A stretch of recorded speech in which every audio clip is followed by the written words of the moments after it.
Chronique portant sur l'investissement, produite en date du 27 mars 2025.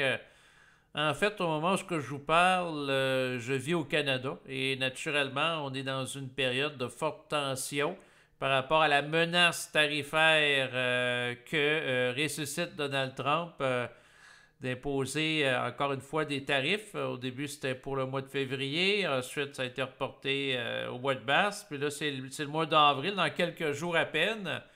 Ce qui crée de l'incertitude, de la volatilité, parce que des fois, Trump a reculé par rapport à des tarifs. Et là, les tarifs sont censés rentrer en vigueur en date du 2 avril de l'année 2025, que Trump appelle le jour de la libération. Donc, pour lui, ça va être une grande libération pour les États-Unis. Lui, il l'interprète à sa sauce. C'est sûr que l'appeler ça le jour de la libération, c'est un peu comme le concept du jour de l'indépendance.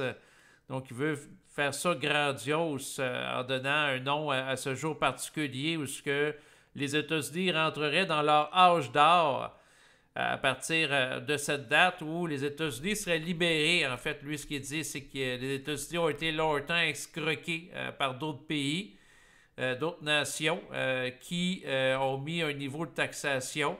Et là, les États-Unis vont répliquer à partir de cette date en mettant une réciprocité de la taxation sur les produits américains qui allaient vers d'autres pays, comme par exemple le Canada. Donc, de la même hauteur là, de taxation. Par rapport aux produits américains qui sont importés dans le pays. Donc, ça veut dire que si, par exemple, les produits agricoles comme le lait est taxé de 250%, ben, il va taxer le lait qui vient du Canada vers les États-Unis de 250%. Rien de moins. Et là, tout ça, la possibilité qu'il y ait des tarifs qui entrent en vigueur, puis en même temps, il y a déjà reculé, ça crée comment on dit ça, de la volatilité, de l'incertitude sur les marchés financiers. Moi, ce que je vous parle, l'or continue de battre des records. Il y a quelques jours, il a dépassé la valeur symbolique de 3000 $ l'once. Et là, on est rendu à 3056 $, rien de moins. Donc, j'ai l'impression que ça va continuer à encore monter dans les prochaines semaines, surtout s'il applique les tarifs, parce que ça va créer à ce moment-là des changements structurels au niveau de l'économie américaine, de l'instabilité, des tensions. Donc, l'or est en train de monter. Moi, il y a quelques mois, en fait, c'était le 15 octobre 2024, j'avais acheté le titre qui s'appelle UGL Ultra Gold. Donc, c'est un titre en dollars américains, mais à mon avis, qui vaut son pesant d'or parce que c'est un titre à effet de levier qui augmente de 2 fois la performance de l'or journalière. Et ce qu'on peut voir, c'est qu'en date d'aujourd'hui, si on recule dans le passé, dans la dernière année, il a fait, dans le fond, 75% de rendement. Donc, c'est quand même assez impressionnant. Moi, pour ma part, entre le 15 octobre où je l'ai pris, puis en date d'aujourd'hui, 27 mars 2025, ça me donne 27,90% d'augmentation. Donc, en termes de croissance par rapport à ce titre-là, je trouve ça vraiment très intéressant. Et j'ai l'impression que ce n'est pas fini. Donc, puis on peut voir sa courbe de progression. Donc, depuis ce titre-là, si vous allez sur Google, vous entrez le nom du titre à partir du col UGL. Il y a eu un effet de montée vers 2011. Ensuite, ça a rebaissé. Là, ça a remonté vers 2020 un peu. Puis là, c'est en train de monter, là. Puis là, vous voyez qu'il a dépassé son plus haut sommet historique. Donc, par rapport à ce titre-là, il est à 123, puis ici, il était monté le plus haut à 118 $ US américains. Donc, ça, c'est ce qui est le plus spectaculaire. Sinon, j'avais pris aussi toujours en dollars américains. Pourquoi en dollars américains? C'est que souvent, les fonds, je les ai comparés ceux en dollars canadiens puis américains. Et ce que j'ai constaté par rapport à l'étude des fonds que j'ai faite, c'est qu'en général, ceux en dollars américains, il y a des choses qu'ils n'ont pas en dollars canadiens, c'est-à-dire des frais de gestion plus bas. Puis sinon, aussi, il y a une plus grande variété. Donc, j'avais pris IAUM, Lui, je l'avais pris le 3 février dernier, 2025. En date d'aujourd'hui, il est monté à 8,4. Donc, il y a une montée qui se fait par rapport à lui aussi, mais on voit que sur un an, vous voyez, c'est 26,51. C'est pas aussi spectaculaire que l'autre, là, 75%, mais lui est à effet de levier, c'est-à-dire il est censé doubler les augmentations, à la différence de l'autre. Fait que je continue d'observer ça, d'étudier ça. Naturellement, l'enregistrement d'aujourd'hui, comme j'ai déjà dit dans d'autres enregistrements, c'est pas un conseil en investissement. C'est plus l'occasion de vous partager l'étude que je fais au niveau financier. Puis de réaliser qu'en dépit de la période présente qui est remplie d'incertitudes, il y a toujours des choses qui fonctionnent bien, puis d'autres moins bien. Fait que c'est sûr que avec UGL, dans mon portefeuille d'investissement, avec une croissance de 27,90 en quelques mois, donc entre le mois d'octobre, qui est le 10e mois, puis on est le mois de mars, 3e mois, donc en environ à peu près 5 mois, 27,90% de rendement, c'est très bon. Probablement sur un an, ça va ressembler peut-être à 60% de rendement. On s'entend que quelqu'un qui va prendre, par exemple, ce qu'on appelle, certains aiment dire à la blague, des certificats de pauvreté garantis, c'est-à-dire que le capital, à la différence de ça, est garanti. Le rendement est moins important. Je vais aller voir aujourd'hui pour le plaisir la valeur de certains certificats de placement garantis, comme sur le site de la Banque nationale. Puis là, je voyais des produits financiers que il y avait un taux de 3% de rendement pour 24 mois, 36 mois encore 3, dans le fond 3%, puis 48 mois. Donc un terme un petit peu plus long, hein? 3,05. On donne un 0,05% de rendement. Donc on s'entend qu'on est très loin là, des rendements qu'on peut avoir là, par rapport à l'investissement dans l'or présentement. Là, mais le capital est garanti avec des certificats de placement garanti. Mais il y a toujours quelque chose qui est un avantage et un inconvénient aux différents produits. C'est important de les comprendre et de les connaître. Dans le sens qu'on garantit que la personne retrouve son argent, tandis que dans l'or, c'est pas garanti que la personne retrouve son argent au fil du temps. Par contre, lorsqu'on regarde les graphiques, habituellement, l'or, ça tombe pas à zéro en termes de valeur. Donc, puis quand on regarde les fonds négociés en bourse liés à l'or, ben, habituellement, là, par rapport à ça, dans le fond, ça a tendance à monter. Mais c'est pas garanti. L'autre IUM que j'ai pris, ben, là, on voit la croissance, mais c'est sur quelques années, jusqu'en 2021. Je trouve que c'est pas beaucoup. Donc, sinon, ben, en même temps, ben, j'apprends à composer avec la perte. Le ETHA que j'avais pris il y a quelques mois, d'iShares, Ethereum, Trust ETF. L'univers des crypto-monnaies présentement ne se porte pas nécessairement comme l'entrevoyaient certains spécialistes dans le domaine sur YouTube, en ce sens que par rapport à des crypto-monnaies comme Bitcoin, le Bitcoin, quand on la regarde, on peut voir que présentement, dans les dernières semaines, il y a eu une baisse importante de la valeur du Bitcoin qui est montée ici. Voyez-vous, il est monté à 104 000, puis après ça, ben là, il est redescendu à 87 000. Mais là, on dirait qu'il est en train de remonter.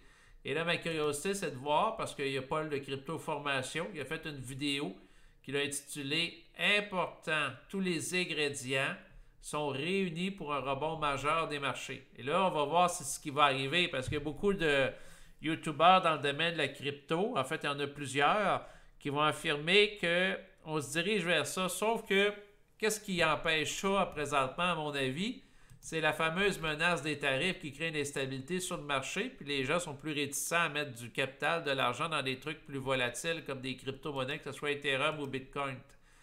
Mais quand on va être branché à savoir si c'est vrai ou pas qu'il va de l'avant avec ses tarifs, puis il va suivre la même ligne, donc là, après ça, j'ai l'impression que ça peut se remettre à remonter. Pour ce qui est de l'Ethereum, je suis dans des pertes présentement. J'en avais pris le 27 octobre 2024. J'étais à moins 33,30%. Fait que d'un côté, je fais quasiment 30% avec l'or à effet de levier, mais avec lui, j'étais à la perte. Donc, c'est sûr que j'apprends à composer avec la perte. J'ai eu d'autres crypto-monnaies là, que je fais à peu près 50% de perte. Si c'est toujours conditionnel. Si je les vends aujourd'hui, mais si je n'en vends pas, puis je garde ça, puis ça met à remonter, parce que là, si Bitcoin il a atteint un creux ici à 79 000 le 11 mars 2025, puis là, il est en train de monter. Là, il a passé à 87 000. S'il continue à monter pour dépasser son ETH, le plus haut sommet historique que j'avais atteint, mais là, tout ce que j'ai en lien avec l'univers crypto en général, parce que beaucoup de choses sont corrélées ensemble, dans le sens que l'augmentation de Bitcoin a un impact sur la valeur de l'Ethereum. Ensuite, sur les fonds négociés en bourse qui se rapportent à la blockchain, c'est-à-dire qu'il y a du support des crypto-monnaies. Ensuite, il y a des fonds négociés en bourse comme l'action de l'entreprise MicroStratégie qui achète massivement du Bitcoin qui risque d'augmenter si le Bitcoin augmente. Donc, il y a beaucoup d'impact, le Bitcoin sur d'autres éléments.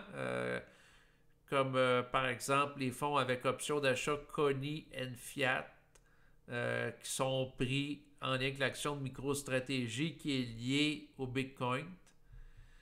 Donc, beaucoup d'impact. Mais l'étude de la bourse, comme j'en parlais hier avec une personne, j'ai dit la meilleure façon de comprendre la bourse, bon, c'est sûr que quelqu'un peut écouter des enregistrements, aller voir des vidéos puis lire des livres, ben, c'est de prendre des placements. La personne n'est pas obligée nécessairement de mettre beaucoup d'argent, mais c'est qu'en vivant l'expérience, que bon, à un moment donné, tu te réveilles le matin, dans ton portefeuille, il y en a un qui fait moins 33, l'autre fait plus 27. Les liens étaient faits. Puis c'est sûr qu'en vivant l'expérience au niveau émotionnel, par rapport à l'attachement à l'argent ou l'attachement à un titre, puis voir que ça fluctue, c'est voir l'impact que ça a sur soi. Est-ce que ça va nous empêcher de dormir? Il y a des gens que quand le Bitcoin baisse beaucoup, ça les empêche de dormir, et ainsi de suite.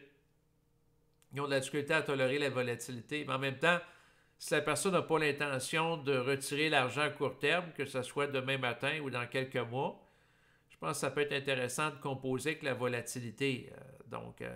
Mais ce qu'il faut réaliser aussi par rapport à l'investissement, parce que je sais qu'il n'y a pas beaucoup de personnes qui vont écouter sans doute cette vidéo, ça intéresse presque pas personne, c'est les impacts que ça a sur long terme. Dans le sens que si la personne prend un produit financier qui suit à peine l'inflation avec un 3% de rendement, disons que l'inflation est à 2% ou 2,5%, ça veut dire qu'elle a un rendement réel si c'est un certificat de placement garanti à 3% de 0,5% de rendement. On s'entend qu'elle s'enrichit moins que si elle prend un placement qui en donne plus. Mais encore là, il faut que la personne ait l'audace de prendre le risque d'aller faire autre chose. Mais c'est pas donné à tout le monde. Puis les gens doivent être respectés par rapport à ça. Par contre, ce que je réalise dans mon environnement, pour avoir discuté de l'étude que je fais des placements avec des gens de mon entourage, c'est que ça intéresse peu ou pas des gens. Par contre, quand je rencontre des gens qui se plaignent que le coût de la vie augmente, il y a de l'inflation, notre valeur va moins en moins, ben, je leur explique qu'il peut exister dans certains cas des types de placements qui protègent le capital de l'inflation. Puis il y en a qui sont réputés pour ça. Tu sais, vous regardez la fiche par rapport à l'or, c'est marqué use to diversify your portfolio and help protect against inflation, classe sert à protéger de l'inflation. Ben, c'est quand même intéressant à prendre en considération. Mais ça intéresse peu ou pas de gens. Et là, mon hypothèse de travail pour les prochains jours, c'est de voir qu'est-ce qui va arriver. Dans le sens que si la menace des tarifs puis d'instabilité, si ça s'applique le 2 avril par rapport à des mesures de Trump, bon, probablement que les marchés canadiens, américains, que ce soit le Nasdaq 100, TSX, risquent de connaître des baisses, puis pendant ce temps-là, l'or risque d'augmenter. Puis pendant ce temps-là, ben, les gens, s'ils sont insécures, ils n'auront peut-être pas envie de mettre de l'argent dans des placements plus considérés comme étant plus à risque, c'est-à-dire le Bitcoin et l'Ethereum. Fait que là, j'ai l'impression que la période propice de bull run, avec des montées paraboliques qu'on pouvait anticiper si le bull run reproduisait les cycles passés, peut-être que ça risque d'être amoindri pas mal dans les prochaines semaines, les prochains mois, si ça arrive. Mais on verra bien qu'est-ce qui arrivera. Dossier à suivre. Merci de votre écoute. Donc, en lien avec